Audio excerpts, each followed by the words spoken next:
আমি হাসপাতালে রাতে ডিউটি করতাম। বাড়িতে আমার এক কাজের মেয়ে থাকত, আর আমার স্বামী সারাদিন ডিউটি করে বাড়িতে ফিরতেন। কিন্তু কিছুদিন যাবৎ কাজের মেয়েটি আমাকে বলছিল, ম্যাডাম আপনি হাসপাতালে রাতে ডিউটি করবেন না। আমি যখন তাকে জিজ্ঞেস করতাম কেন, কি হয়েছে, কিন্তু কাজের মেয়ে মারুফা বলতো, ম্যাডাম আমি বলতে পারব না, আপনাকে শুধু এটুকু বলতে চাই আপনি আপনার হাসপাতালে ডিউটি দিনে করিয়ে নেন। তার এই কথা শুনে আমি অবাক হলাম। তারপর একদিন ভাবলাম আজ আমি দেখব কেন কর্মচারী আমাকে রাতের ডিউটিতে যেতে বারণ করে। তারপর সেদিন আমি বাড়িতেই লুকিয়েছিলাম। তারপর আমি যা দেখলাম তাতে তো বন্ধুরা কয়েকদিন থেকে লক্ষ্য করছি যে কাজের মেয়েটি বারবার আমাকে কিছু বলতে চায়, কিন্তু কিছু না বলেই ফিরে যায়। সে হয়তো আমাকে কিছু বলতে চায়। 4-5 দিন এমন করতে দেখে একদিন আমি তাকে জিজ্ঞেস করলাম, আরুফা সবকিছু ঠিক আছে তো, তুমি কি আমাকে কিছু বলতে চাও? আমি ভেবেছিলাম তার হয়তো টাকা পয়সার প্রয়োজন, কারণ অভাবী মানুষদের অনেক সময় প্রয়োজন পড়ে অর্থের, এটা স্বাভাবিক। তাই আমি তাকে জিজ্ঞেস করলাম, তোমার টাকার দরকার আছে নাকি? এক কথা শুনে মারুফা বলতে লাগলো, না আপামনি আমার টাকার দরকার নেই, বরং আমি আপনার সাথে অন্য কিছু নিয়ে কথা বলতে চাই। আমি তার মুখে দুশ্চিন্তার ছাপা পরিষ্কার দেখতে পাচ্ছিলাম। তাই আমি তাকে বললাম, মারুফা তাড়াতাড়ি করে বলো, আমার হাসপাতালে যেতে দেরি হয়ে যাচ্ছে। মারুফা বলতে লাগলো, আপামনি আপনি রাতে হাসপাতালে ডিউটি করবেন না। আমি তার কথা শুনে হতবাক আর কিছুটা রাগের সাথে ওর দিকে তাকিয়ে জিজ্ঞেস করলাম, মানে কি রাতে আমি কেন হাসপাতালে ডিউটি করব না? রাতে তো হাসপাতালে রোগী থাকে, আর আমার এটা চাকরি। কাজের মেয়েটি এমন উপদেশ দেওয়ায় রাগান্বিত দেখেও কিছু না বলে তাড়াতাড়ি সেখান থেকে চলে গেল।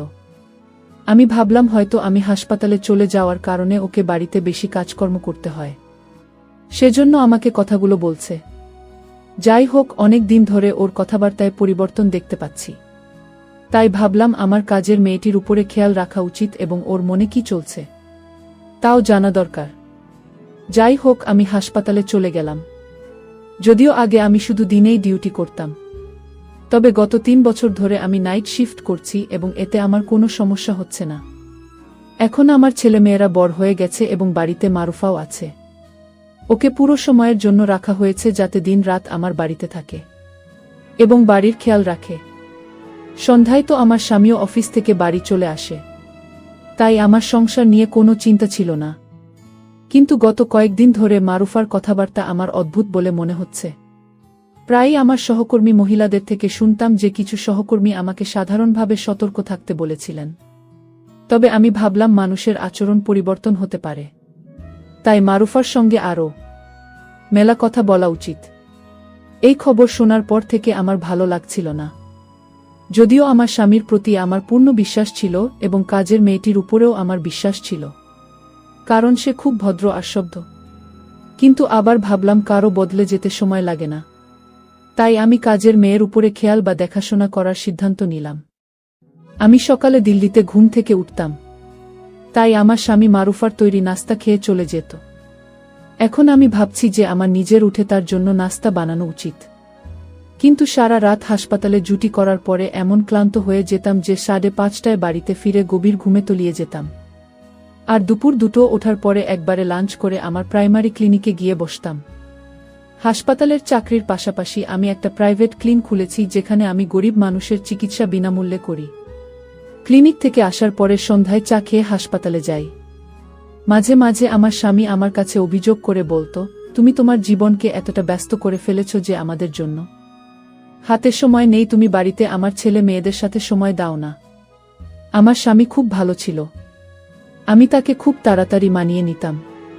এই রুটিনে চলছিল আমাদের জীবন। কিছুদিন ভালোই কেটে গেল, আমার চোখে তেমন কিছুই পড়ল না, তাই আমি কিছুটা নিশ্চিন্ত হলাম। কিন্তু একদিন মারুফা আবার আমার কাছে এসে বলল, আপামনি আপনি আমার কথা শুনুন, আপনার ডিউটি দিনের বেলা করিয়ে নিন, তাহলে আপনার জন্যেই ভালো হবে, আমার জন্যও ভালো হবে। এবারও খুব করুণ স্বরে এই কথাটা বলছিল এবং কথা শেষ করেই সেখান থেকে চলে গেল। ওর কথা শুনে আমি হতবাক হয়ে থেকে গেলাম যে আমার ভালো হবে মানে। তো এইসব ভেবে আমার খুব ভয় লাগলো। আমার হাসপাতালের ডিউটি দিনের বেলায় করতে কেন বলছে, আমি তো সেটা বুঝতে পারছি না। কিন্তু তারপর আবার ভাবলাম না, এটা সম্ভব না, ও নিশ্চয়ই এমনি একটা বলেছে। কিন্তু তারপরও আমি জানতে চাই যে আমার হাসপাতালে রাতে ডিউটি না করে কেন সে দিনের বেলার কথা বলছে। ও কি বাড়িতে ভয় পায় নাকি আমাকে কেন দিনের বেলায় তাহলে ডিউটি করতে বলে, সেটা আমাকে জানতে হবে। আমি একজন ডাক্তার, আমি সারা জীবন সততার সাথে মানুষের সেবা কাজ করেছি এবং কখনো কারো কাছ থেকে কোনো অনুগ্রহ বা দয়া নেই। হাসপাতালের কমিটি আমাকে যে দায়িত্ব দিয়েছে তা আমি সানন্দে গ্রহণ করেছি এবং পূর্ণ সততার সাথে পালন করেছি। এখন আমি রাতে শিফটের কথা বলেছিলাম যে আমি হাসপাতালে রাতে ডিউটি করব। এতে আমার কোনো সমস্যা নেই। এখন আমি হঠাৎ করে হাসপাতালে রাতের ডিউটি ছেড়ে যেতেও পারব না, তাহলে আমার নামে বদনাম হয়ে যাবে। এত বছর ধরে আমি হাসপাতালে পরিশ্রম করেছি কিন্তু কখনো কথার খেলাফ করেনি। পুরো স্টাফদের আমার উপরে অনেক বিশ্বাস ছিল, কিন্তু এভাবে আমি আমার সংসার নষ্ট করতে চাই না। তাই ভাবলাম কিছু একটা করা দরকার। মারুফা গত 1 বছর ধরে আমার বাড়িতে কাজের মেয়ে হিসেবে দায়িত্ব পালন করছে। এতদিন ওর বিরুদ্ধে আমার বিরুদ্ধে কোনো অভিযোগ ছিল না। একজন বিধবা যার সন্তান আছে এবং তাদের ভরণপোষণের জন্য আমার বাড়িতে কাজকর্ম করত। আমি চাকরির প্রথম দিনই ওকে বলেছিলাম যে তোমাকে এখানে 24 ঘন্টায় বাড়িতে কাজকর্ম করতে হবে। ওর সন্তানদের নিয়ে ওর কোনো চিন্তা ছিল না, কারণ ওর সন্তানদের দেখাশোনা করার জন্য ওর বাবা মা ছিল এবং তারা গ্রামে থাকতেন। ও একাই আমাদের বাড়িতে থাকত, যা বেতন পেত তাও ওর বাবা মায়ের কাছে পাঠিয়ে দিত। যদিও আমি ওকে অনেকবার বলেছিলাম যে তুমি চাইলে তোমার সন্তানদের এখানে নিয়ে আসতে পারো, তুমি যেখানেই থাকো তোমার সন্তানেরাও সেখানেই থাকবে, কিন্তু না জানি কেন ও রাজি ছিল না। ও রাতে বাড়িতে থাকুন। আমি বুঝতেই পারতাম না যে রাতের বেলা বাড়িতে কি এমন হয় যার কারণে ও এত ঘাবড়ে যায়। আমি কাজের মেয়েটিকে বললাম, তুমি কি রাতে ভূতের ভয় পাও? আমাদের বাড়িতে ভালোভাবে কাজকর্ম করত, আজ পর্যন্ত কখনো কারোর বিরুদ্ধে অভিযোগ করেননি, কিন্তু এখন গত কয়েকদিন ধরে খেয়াল করছি ওর কথাবার্তা অদ্ভুত হয়ে গেছে। প্রতিবারই ও আমাকে একই কথা বলতে থাকল, আপামনি দিনের বেলা আপনার ডিউটি করিয়ে নিন। আর তখন সে বলতো, আপামনি আপনি বাড়িতে থাকলেই বুঝতে পারবেন, এবং আমাকে একথা বলে সে চলে গেল। একদিন আমি ডিউটিতে ছিলাম, এমন সময় একজন নার্স আমার কাছে এসে বলল যে অনেক দূর থেকে একজন মহিলা আপনার সাথে দেখা করতে এসেছে। আমি জিজ্ঞাসা করলাম সে কি রোগী, কারণ এই সময় আমি হাসপাতালের ডিউটিতে ছিলাম। তখন সে বলল, না, তিনি আপনার কোনো আত্মীয় বলছেন। এই সময় আমার কোনো আত্মীয় আমার সাথে দেখা করতে হাসপাতালে আসতে পারে। ভাবতে ভাবতে বের হলাম। বাইরে গিয়ে দেখি একজন অচেনা মহিলা দাঁড়িয়ে আছে। আমি বিরক্তির সাথে তার দিকে তাকিয়ে জিজ্ঞেস করলাম, কে আপনি এবং আমার সাথে দেখা করতে চাইছেন কেন? সে বলল, তুমি কি ডাক্তার সুবর্ণা?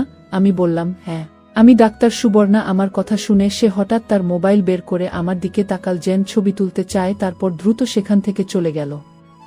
আমি কয়েক সেকেন্ডের জন্য বুঝতে পারিনি যে ব্যাপারটা কি হলো, এবং যখন বুঝতে পারলাম তখন সে আমার থেকে অনেক দূরে পালিয়ে গেছে। আমি তার পিছনে জোরে দৌড়ালাম যাতে তাকে জিজ্ঞেস করতে পারি কেন সে আমার ছবি তুলছে এবং সে কে, কিন্তু সে খুব জোরে ছুটতে ছুটতে অনেক দূরে চলে গেল, আমার নাগালের বাইরে চলে গেল। আমি ফিরে এসে ভাবতে লাগলাম, হ্যাঁ ভগবান, কি হচ্ছে? কে এই মহিলা আর কেন সে এখানে এসেছিল? আমার কিছু একটা গন্ডগোল মনে হচ্ছে, যেন বিপদ আসতে চলেছে। আমার মন বারবার বলছিল কোনো বিপদ কি সামনে আসছে নাকি। আমি এটা জানতাম যে আমার ফ্যামিলি ঠিক আছে, কারণ রাতের ডিউটি করে খুব ক্লান্ত হয়ে যেতাম আর সকালে দেরিতে ঘুম থেকে উঠতাম। আমি যখন ঘুম থেকে উঠি ততক্ষণে আমার স্বামী অফিসে চলে যায়, আর রাতে যখন আমি ডিউটিতে যাই তারও পরে সে অফিস থেকে আসে। অদ্ভুত জীবন হয়ে গেছে আমাদের। অনেক দিন ধরে আমার স্বামীর সাথে আমার কথা হচ্ছিল না, তাই আমি মোবাইল বের করে আমার স্বামীকে কল করলাম। ভাবলাম অন্তত ফোনে কথা বলি, কিন্তু সে আমার ফোন ধরল না। এরপর আমি তার অফিসের নাম্বারে কল করি এবং তার সেক্রেটারি ফোন ধরে আমাকে বলল যে তিনি গত কয়েকদিন ধরে অফিস এ আসছেন না। সেক্রেটারির কথা শুনে আমি হতভম্ব হয়ে গেলাম। আমার স্বামী যে অফিস এ যাচ্ছে না এ বিষয়ে আমার কোনো ধারণাই ছিল না, কিন্তু আশ্চর্যের বিষয় হলো যে সে প্রতিদিন অফিসের জন্য বাড়ি থেকে বের হতো। তাহলে সে অফিসের নাম বলে কোথায় যাচ্ছিল? পরের দিন ছুটি নেওয়ার কথা ভাবলাম। আমি যখন বাড়িতে এই কথাটা জানালাম তখন সবাই খুব হাসি খুশি ছিল। বিশেষ করে কাজের মেয়ে মারুফার। রাতের খাবার খেয়ে বাইরে হাঁটতে বের হয়ে দেখলাম মারুফা কারো সাথে ফোনে কথা বলছে, আর সে কাউকে বলছে আপামনি আজকে বাড়িতেই আছেন। আজকে আমার কপাল ভালো। আমি যখন তার কাছে গেলাম সে হঠাৎ ঘাবড়ে গিয়ে ফোন কেটে দিল।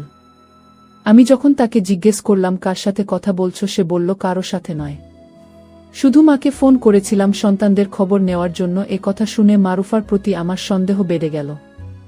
হয়তো সে কোনো ভোট পাকাচ্ছে অথবা আমার কাছ থেকে বড় কিছু একটা লুক হচ্ছে। ভাবলাম আজকে বাড়িতে থেকে দেখবে এখানে কি এমন হয়, কিন্তু সেদিন আমার চোখে কিছুই পড়ল না। সবাই শুয়ে পড়ল। কতদিন হয়ে গেল আমরা একসাথে সবাই বাড়িতে থাকার সুযোগ পাই না। আমার স্বামী বলছিল, তুমি অনেক ভালো করেছ ছুটি নিয়ে। আমি সন্দেহের চোখে তার দিকে দেখছিলাম আর ভাবছিলাম আমি আজ বাড়িতে থাকার কারণে সবার মন ভালো হয়ে গেল। আমার একটা মেয়ে এবং এক ছেলে আছে। মেয়েটা কলেজে পড়ে এবং ছেলেটা ছোট, সে স্কুলে পড়ে। বাড়িতে আমরা একজনই ছিলাম। তাই আমার ধারণা ছিল বাড়িতে কাজকর্ম করার জন্য শুধু একটা কাজের মেয়ে যথেষ্ট। তাই মারুফা ছাড়া আর কাউকে বাড়ির কাজে নেওয়ার কথা ভাবিওনি আমি এক দুবার পরিবারের সদস্যদের জন্য বাড়িতে আরও একজন কাজের মেয়ে নেওয়ার কথা বলেছিলাম। তখন সবাই মারুফার অনেক প্রশংসা করে বলতো যে ও একা থাকলেও আমাদের কোনো সমস্যা হয় না। তাহলে তোমার অন্য কাজের মেয়ে নিয়ে আর কি দরকার?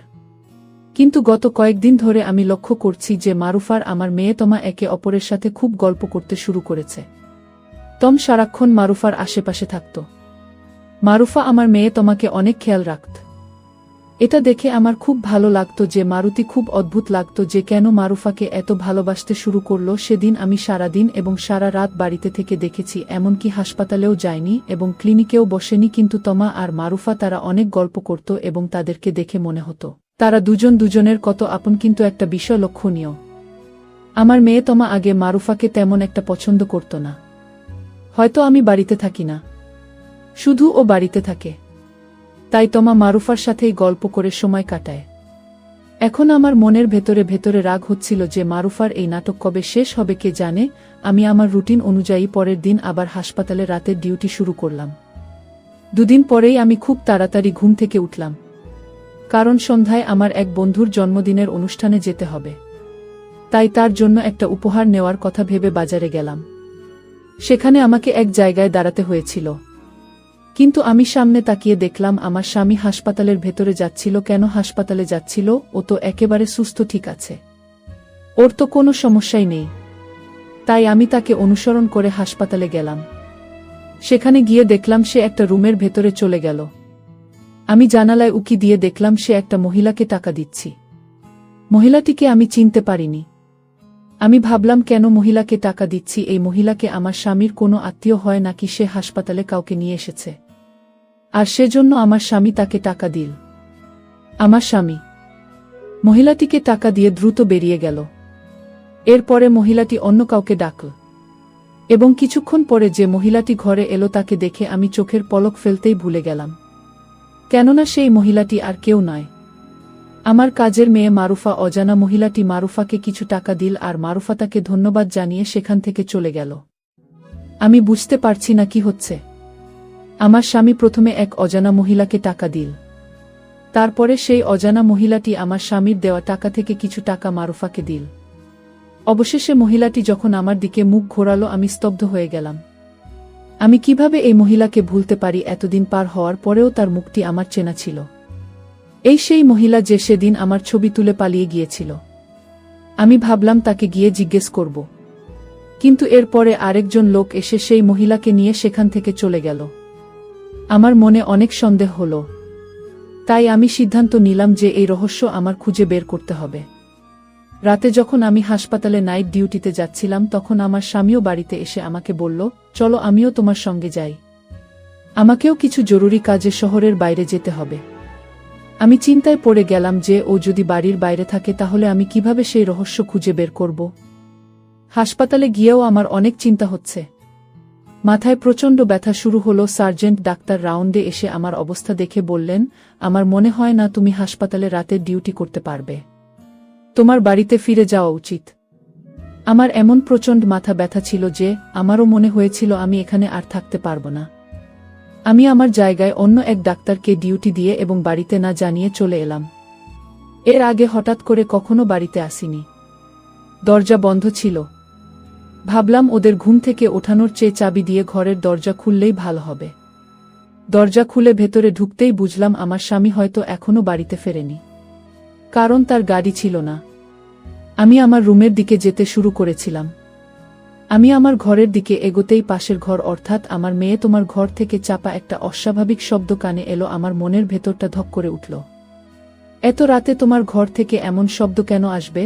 আমি দ্রুত পায়ে তোমার ঘরের দরজার সামনে দাঁড়ালাম। দরজাটা সামান্য ভেজানো ছিল।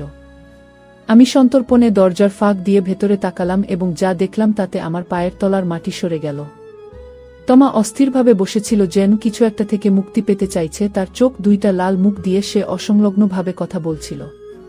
মানসিকভাবে বিচলিত মনে হচ্ছিল। আর মারুফা, আমার কাজের মেয়ে মারুফা, তাকে শক্ত করে ধরে শান্ত করার চেষ্টা করছে।